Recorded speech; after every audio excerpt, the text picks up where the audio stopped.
সম্মানিত দর্শক শ্রোতা সবাইকে অনেক ধন্যবাদ জানাচ্ছি। আজকে দেশের রাজনীতিক একটা গুরুত্বপূর্ণ ইস্যু নিয়ে কথা বলবো। সেটা হচ্ছে বাংলাদেশ জামাত ইসলামীর আমির ডক্টর শফিকুর রহমান ইসলামিক শাসনতন্ত্র আন্দোলন চরমোনাইয়ের যে হেড অফিস মানে পীর সাহেবের যে এলাকা চরমোনাই যে মার্কাজ আছে যে বরিশালের চরমোনাইয়ে তিনি সেখানে দেখা করেছেন। এই বিষয়টা নিয়ে রাজনৈতিক অঙ্গনে বর্তমানে একটু আলোচনা হচ্ছে। তার কারণ হচ্ছে আমরা জানি যে জামাত ইসলামী হচ্ছে বাংলাদেশের সবচেয়ে সুসংগঠিত ইসলামিক দল।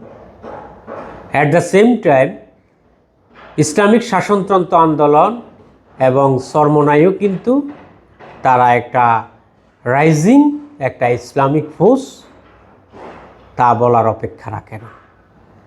ইসলামিক দলগুলো যে যারা অনুসারী আছে তারা তাদের মানে দলের যারা লিডার আছে মানে চেইন অফ কমান্ডের ক্ষেত্রে তারা সেটা অন্যান্য যে সেকুলার দল আছে সেই চেইন অফ কমান্ড মানার ক্ষেত্রে তারা অন্যান্য সেকুলার দলের থেকেও তারা একটু ডিসিপ্লিন, এটা সবাই স্বীকার করে। তো আজকে যে বিষয় নিয়ে কথা বলব সেটা হচ্ছে আমরা জানি এবং চরমোনাই এবং যে জামাত ইসলাম তাদের কিছু আকিদাগত কিছু ডিফারেন্স অফ অপিনিয়ন ছিল ইসলামিক শরীয়তের বিভিন্ন ইস্যু নিয়ে। এজন্য তারা আগে কখনো একই সাথে একই প্ল্যাটফর্মে আসতে পারে নাই বা একে অপরের ক্রিটিসিজম করেছে। কিন্তু বর্তমান জামাতের যে আমির আছে ডক্টর শফিকুর রহমান, উনি একটু পজিটিভ মাইন্ডেড লোক। উনি যে কথা মানে উনি বলছেন যে আমাদের নামাজ এক, আমরা মুসলমান, আমাদের টুপি এক, এ নিয়ে তো কোনো পার্থক্য নাই। এই জন্য সামনে যে আপকামিং যে ইলেকশান আছে সেই ইলেকশানকে কেন্দ্র করে ইসলামিক দলগুলোর মধ্যে যে ঐক্যের যে প্রয়াস তারই অংশ হিসাবে ডাক্তার শফিক এবং চরমোনাইয়ের যে আমির মুফতি রেজাউল করিম তার সাথে তিনি মিট করেছেন এবং কি তারা একটা নির্বাচনী ঐক্যের বিষয়ে তারা প্রাথমিক আলোচনা করেছেন। তো সেটা যদি করতে পারে দুই দল যদি শেষ পর্যন্ত যদি তারা যদি মতৈক্য যদি পৌঁছাতে পারে, আমি মনে করি যে ইসলামিক দলগুলোর যে ঐক্যে মানে যে ভোট ব্যাংক আছে তারা যে দেখা গেছে যে চরমোনাইয়ের যেখানে ভোট ব্যাংক সেখানে জামাত সাথ দিবে বা জামাতের যেখানে ভোট ব্যাংক সেখানে চরমোনাই জামাতকে সাথ দিবে বা তারা খেলাফত মজলিস অন্যান্য দলের সাথেও তারা জোট করার বিষয়ে তারা প্রাথমিক আলোচনা করছে। মেইন কথা হচ্ছে ইসলামিক দলগুলো যদি একই প্ল্যাটফর্মে যদি আসতে পারে তাহলে এটা অনেক একটা সফলতা আমি মনে করি।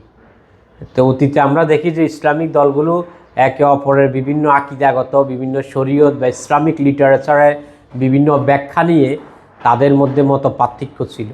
তো দেশ ও জাতির কল্যাণে এবং তারা যদি এক প্ল্যাটফর্মে আসতে পারে তাহলে তাদের ব্যক্তিগত দলের জন্য ভালো এবং দেশ ও জাতির কল্যাণেও তারা অবদান রাখতে পারবে। আরেকটা বিষয় হচ্ছে যে 5ই অগাস্টের পট পরিবর্তনের পরে মানুষ কিন্তু আগের যে নোংরা রাজনীতি আছে সেটা আর পছন্দ করে না। মানুষ চায় একটা সৃজনশীল রাজনীতি। অতীতে যেটা ঘটছে সেটা ঘটেই গেছে, ফার্স্ট ইজ ফার্স্ট। এই জন্য ইসলামিক দলগুলোর মধ্যে যদি ঐক্য যদি হয় তাহলে যে দলে যদি ক্ষমতায় আসুক তাহলে তারা একটা প্রেশার ক্রিয়েট করতে পারবে। সমাজে যদি কোনো করাপশন হয়, বিশেষ করে ধর্ম মানুষকে নৈতিকতা হতে শেখায়, বিশেষ করে করাপশন যদি হয় তাহলে তারা যদি একসাথে যদি যে সরকারের নতুন আসুক তারা যদি চাপ সৃষ্টি করে, তো বাংলাদেশে মোস্ট অফ দ্য পিপল যেহেতু ইসলামিক দল, তো ইসলাম যেহেতু দুর্নীতি পছন্দ করে না, তো তারা যদি সকল দল যদি সরকারের উপর প্রেশার ক্রিয়েট করে তাহলে সমাজের একটা মৌলিক এবং একটা করাপশন ফ্রি সমাজ গঠনের জন্য এগিয়ে যেতে পারবে, আমি এটা বিশ্বাস করি। এবং ইসলামিক দলগুলোর মধ্যে যে ঐক্যের যে প্রয়াস, অতীতের মানে যে ডিফারেন্স অফ অপিনিয়ন সেটা দূর করে তারা দেশ ও জাতির কল্যাণে কাজ করতে পারবে, সে আশাবাদ রাখি।